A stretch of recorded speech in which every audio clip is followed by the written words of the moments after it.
Hi friends, thanks for clicking on the video and thanks for coming back to Random Videos with Brandy. I'm Brandy for those of you who don't know, and if you have been here before and it's your next time popping in or whatever, thanks for coming back. If it's your first time, thanks for clicking for the first time.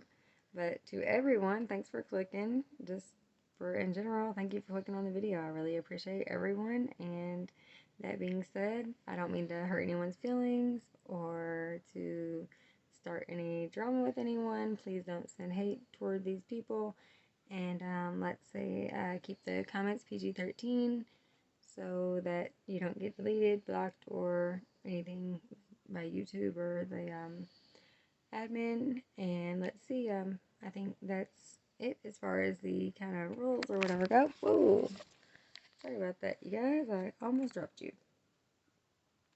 And anyways, let's just go ahead and we are going to be talking about the unfortunate and very sad case of Garnett and Lacey Spears. Now, Lacey Spears, if you guys don't know, has already been sentenced. She has gotten 20 years to life, and this woman did unspeakable things. We will get into that later, but let's go ahead and start at the beginning of Lacey's life, because her life will tell you a lot about what brought her to the situation that she ended up in with young Garnett. Now, October 16th of 1987, Lacey was born to Tina and Terry, and she was born a Libra. She was a military brat, the baby of the family, and about 2 years old, they moved from California to Alabama, a small town in Alabama. And as a kid, I've heard that she had a pretty average family by outward appearances, and you know, she moved around a lot being a military brat. So, she spent her summers, once her dad graduated, she spent her summers in Scottsville, Kentucky with his pretty wealthy, well-to-do family. And they would, her and her siblings, her brother and sister would go to Clearwater, Florida and hang out with their grandmother and their uncle in the summer sometimes. So it's like, when they weren't down there in the heat in the summer, they were here in Kentucky. So and I've noticed, if you guys haven't noticed a trend, a lot of my cases have to do with things that have happened here in Kentucky. And when I found this one, I was shocked that I had never heard of it because it was so close to home. The Shani Huber's case is another one I'd like to cover. But if y'all have not heard of the Gypsy Rose case, this is the one I was talking about that reminded me of the Gypsy Rose case, like in kind of reversal, maybe. Although the parent did have munchausen by proxy in both cases, but what happens in this case is extremely tragic. Although I'm not saying Dee Dee being murdered wasn't tragic, but she did torture, Gypsy for quite a long time.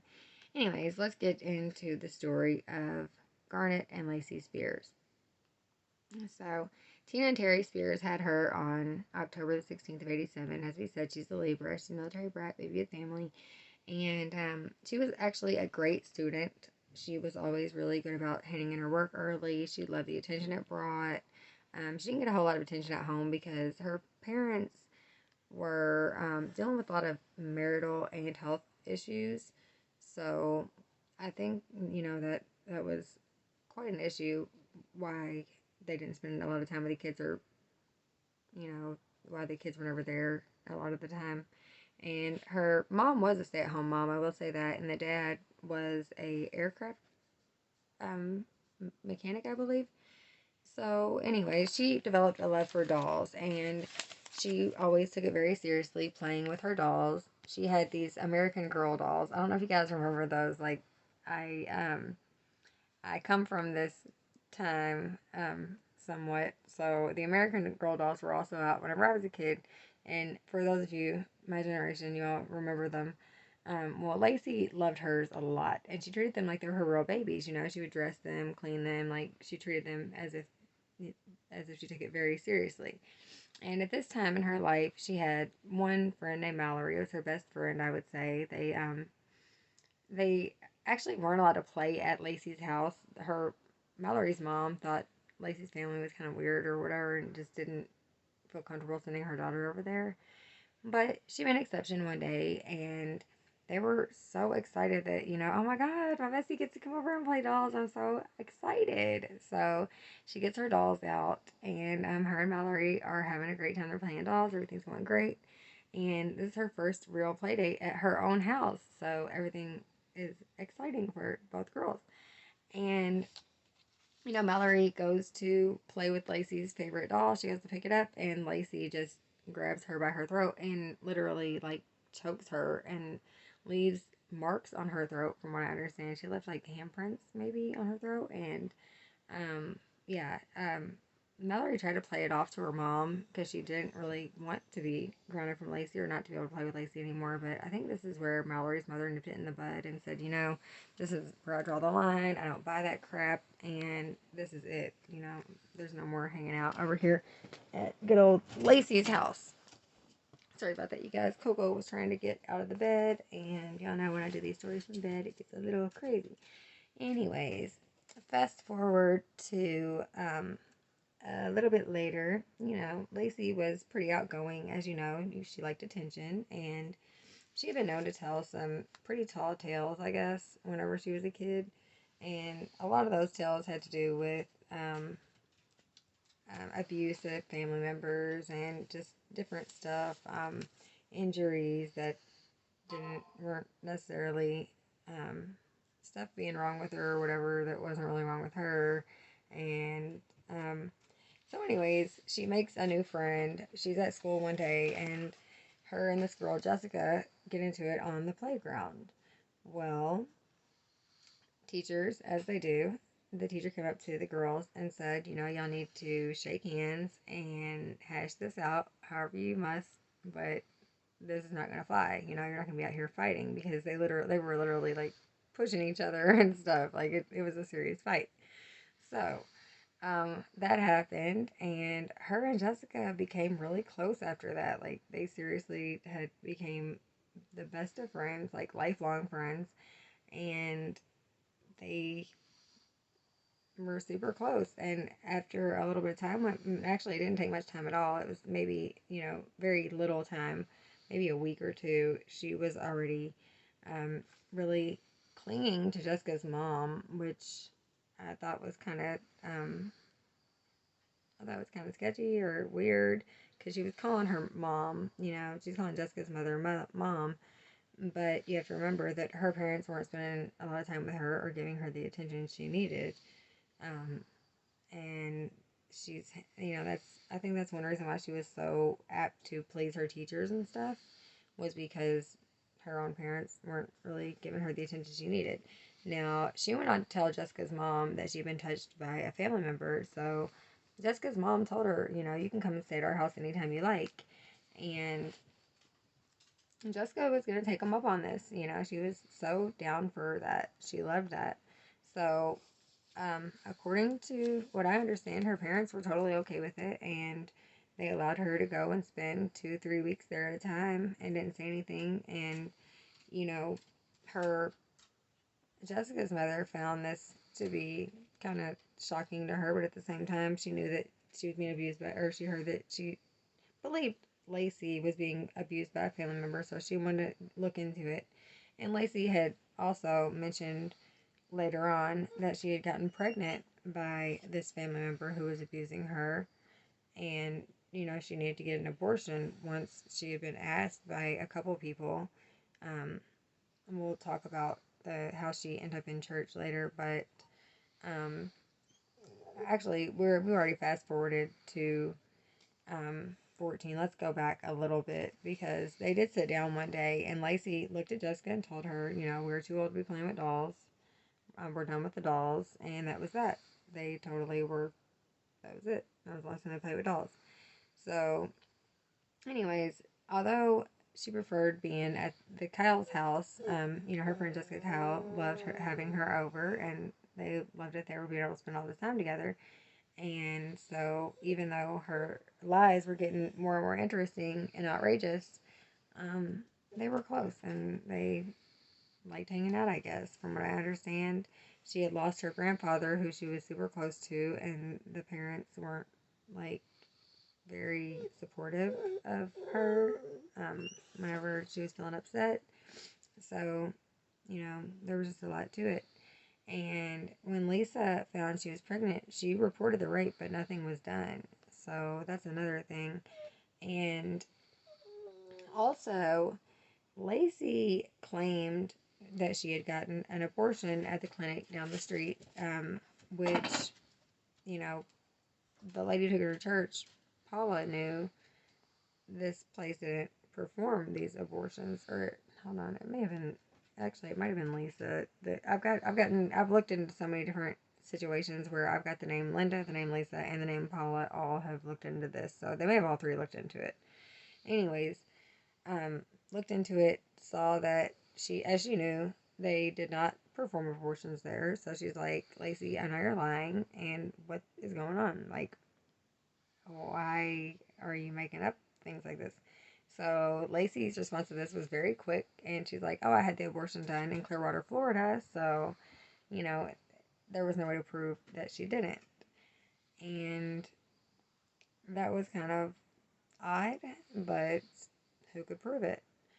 Now, Lacey, in the same, around the age of 14, she was also um, becoming. She also had gotten really involved in a church. Well, actually, she had gotten involved at 12 in the church, but by 14, she was working in the daycare at the church. She was playing on the softball team. She was doing all these things at this church, and she was very excited to be doing these things. And since her parents, Tina and Terry, didn't attend, that lady Paula I mentioned earlier was taking her to church. And Paula also was one of the people she called mom, and who found it, kind of uncomfortable that she was calling her mom. Um, Now, I mentioned that she got a job in the church daycare where she would take one of the five infants that she cared for out of the nursery and walk him around the grounds of the church. When the mother found them, she spazzed out. She said, if Lacey's working in the nursery, my child will not be in the nursery, and that's it. So, you know, that was it. She didn't let her child go to the nursery anymore, and shortly after that, Lacey realized that people were not buying her lies around there much anymore, so it was time for her to move on. Which, after that, she moved on to a job at a daycare where she was very proud to have found a job at, and she had a apartment. She got her an apartment. Her sister stayed there quite often as well, and they were keeping one of her friend's sons who she had met through church, and this little boy's name was John John. Now, rewind back, there was a little boy named Cameron as well, who she was babysitting for her friend Christina, but when Christina saw that she had crib beds and stuff in her apartment, and that she had car seats and all these things, and she just thought it was a little odd that she had all these things for Cameron, and Cameron wasn't her son. She was wanting to spend too much time with Cameron, and Christina didn't like the obsession. So, moving on, Christy cut contact, and not long after that, she met a girl named Autumn. Her baby's name was Jonathan. This is who I will refer to as John John from now on. Now, John John was a very healthy baby, and, as you know, Lacey loved babies, especially baby boys. Like, she always wanted a son, and she took that mother role very seriously. So when she was babysitting John John, she had all this equipment at her house, and, you know, she did notice that whenever, she noticed that Lacey had all these things over there, she did ask, what's up with all that? And she's like, oh, so you don't have to bring anything over, I already have this stuff here, I babysit all the time, and whoop, whoop. So, anyways, he stayed there a lot, and, she would go visit with the father, and Lacey encouraged this. And so, anyways, as she's keeping John, she's actually got several different social media accounts, and on these accounts, she keeps them all separated into who she's told what lie. Like, I don't know if you all remember me mentioning the softball team, but back in the softball days, she actually had a sprained ankle, and she had told, I believe it was she had told either Lisa, Linda, or Paula that the injury, she had a leg injury, ankle injury from falling in, having an accident, falling during some kind of practice or something, and she fell on the sidewalk. Well, apparently that didn't get a big enough reaction, so she then said that she got the injury due to an eating disorder, and that she had not eaten, and that she passed out due to her eating disorder, and that she had not eaten in days. And so one of her friends called her out and they were like, Lacey, you ate this huge hot dog. Like, why would you lie? And Lacey looked at her like, girl, seriously? Like, that's all I've had to eat all week. How could you even go there? Like, seriously? Like, and like, I was like, oh my God, Lacey Bug. Oh my God, Lacey Bug's so sick, you know? And Lacey's eating it up because that's just how she rolls. Like, she lies to get attention and she eats it up. If you haven't noticed the pattern by now, she lies for attention. Like, she lied at 8 years old and said that she was having, like, sexual relations with her boyfriend, and just, there was a lot of stuff, like, that led up that I couldn't prove, but that I heard, like, people said, like, oh, yeah, when we were 8 years old, she lied about having a boyfriend and having sex with him and all these things. I just thought that was very interesting and quite shocking. But anyways, so she gets her an apartment, and downstairs there's a guy who she calls the fat, bald guy downstairs. She refers to him as that as her sister. This guy's name is Chris Hill, and one day she's talking to Chris, and she asks Chris to help her put together a baby bed. And Chris is like, well, sure, I'll help put together a baby bed. So he comes down to her apartment, or goes up to her apartment, because remember, he's the fat, bald guy downstairs.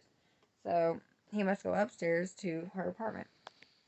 Anyways, he goes to her apartment, either way.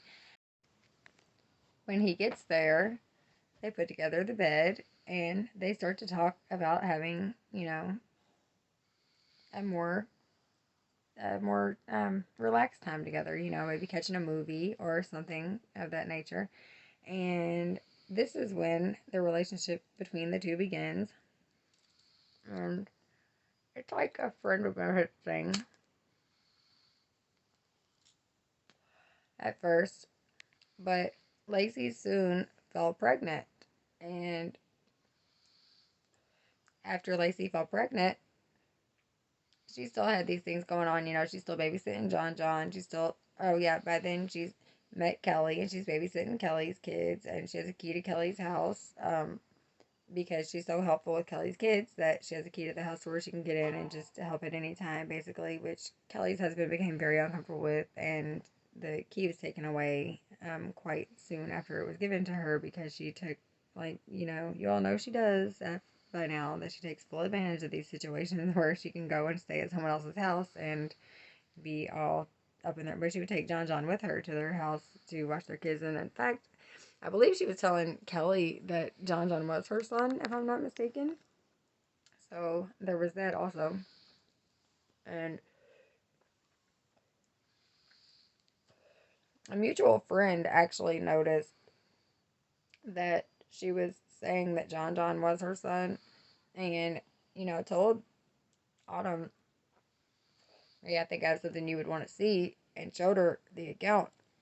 Well, Autumn confronted Lacey about this, but Lacey just simply said, oh, because the baby, basically, John was kissing her belly in the picture, and she put Big Brother. And, Lacey was like, oh, I was just putting that because, he's around so much, and it's like, he's going to be like a big brother or whatever. Anyways, however, she talked her out of, like, not letting her see him anymore. I don't know, but apparently she was so helpful and just did so much that it just wasn't a thing. and it wasn't something that they were really thinking about. So there was that, and I guess that was, I guess they were cool with that. Um, so, anyways, back to where were we? We were talking about, oh yeah. So Kelly's husband wasn't cool with it. She took the key back, and then that made Lacey want to draw some more distance between them, and like she kind of just said screw the whole situation altogether because by now she's pregnant, and you know she had dated this guy named Blake a while back, but she broke up with him after he refused to have sex with her because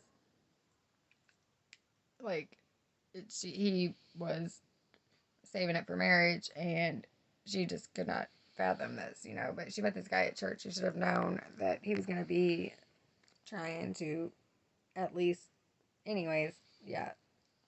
So her and Blake break up, and she has sex with this guy, Chris Hill, and they have their little friends with benefits thing.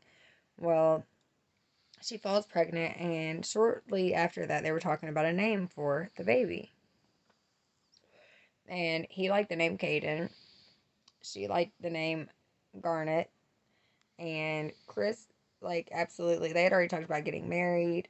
And they agreed to try to have a relationship together because he had a son outside of the relationship who was a little older. And although she said she loved children, when he brought his son around, she kind of ignored him. So he thought that was, you know, a little off. But he was like, well, maybe, you know, it's because we're just not getting to know each other. She doesn't want to get too attached or whatever. So he talked to her and he was like, you know, I want to be with the mother of one of my children. And I would really like to see if we could meet each other's family. So they met the families. They did all that. They talked about marriage. And they agreed that they were going to try to make it work. And then the first little sign of like they literally had one little talk about names, didn't agree on a name, and I guess that was where she drew the line because she was like, after that, she just kind of cut him out of the picture. And he would see her, you know, periodically throughout her pregnancy, going in and out of the apartment building, and he would try to talk to her, but you know, Lacey didn't have a lot to say to him. In fact, she told him it wasn't even his baby and stuff after a while. So, you know, if time goes by and Lacey is still babysitting John John, and you know, this boy had 21 ear infections under her care, and he was found to have like a punctured or ruptured eardrum, which I thought was really, really rare. I've seen ear infections. I've had ear infections. I'm sure some of you have, and like to have a punctured or ruptured eardrum, that's really rare with an ear infection, so keep that in mind as well. There was blood in his ear and stuff, and there was blood like draining from his ears. Um, I don't know. She, like I said, she even had a social media account pretending to be his mom, talking about his ear infections and like posting what was going on with him and stuff. So like that was just, I don't know. I thought that was also strange. Let's see. I think let's see. She finally gets to the point where it's time to have Garnet, and before having Garnet, she gets a lot of things that she needs. And let me go ahead and tell you all how she acquires these things because it kind of blew my mind. But she takes little John John and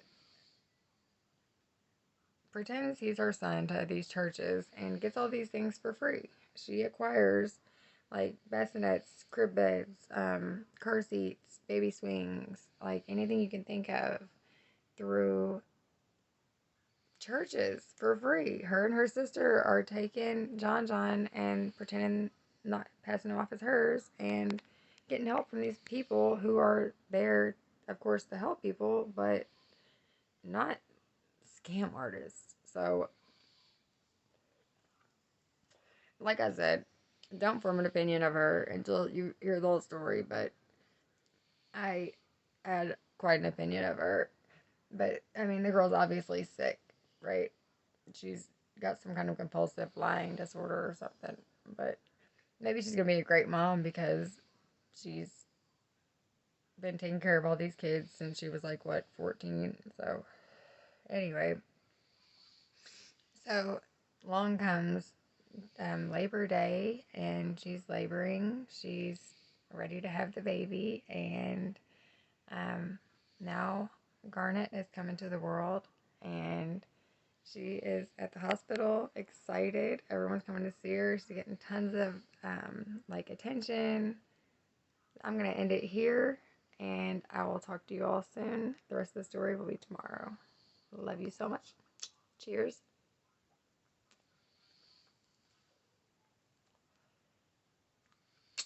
Have a great day.